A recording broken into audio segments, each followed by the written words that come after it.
And then she got all mad that I passed her off to the general manager and that I wouldn't deal with it. And I'm just like, I just don't even know what to tell you. She ended up like quitting service, and we were all kind of like, whoa.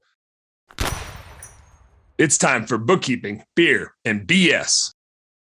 All right, let's get on to the crazy customers. Let's get on to the crazy customers, man. So I've got like two instances here that are different instances for me that just came up, but it's like a recurring theme, some of which I have done to myself.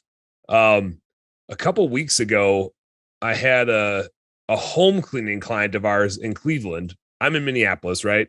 We've got businesses in Cleveland, Cincinnati, St. Louis, Minneapolis, and we have this admin company that does recruiting and bookkeeping. I spend 90% of my time on the recruiting and bookkeeping stuff.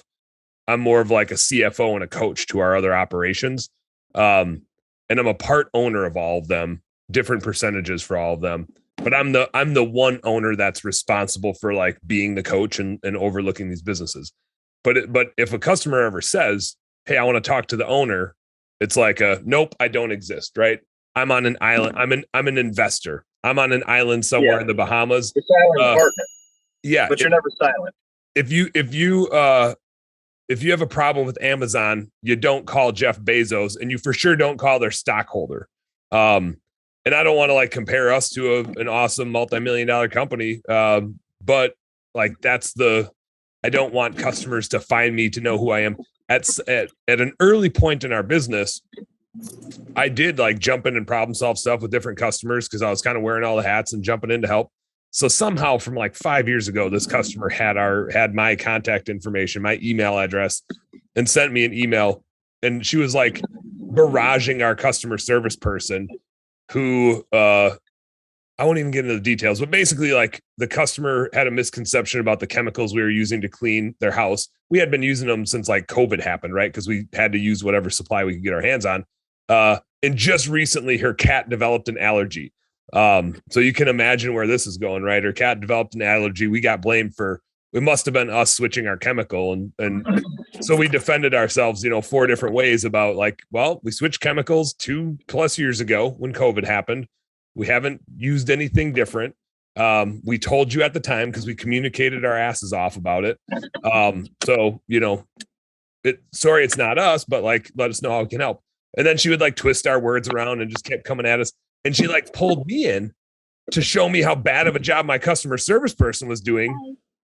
And I was like, first of all, it looks to me like Billy is doing a phenomenal job. She's crushing it. She laid everything out for you. Like I read this email and I'm thinking, great job, Billy.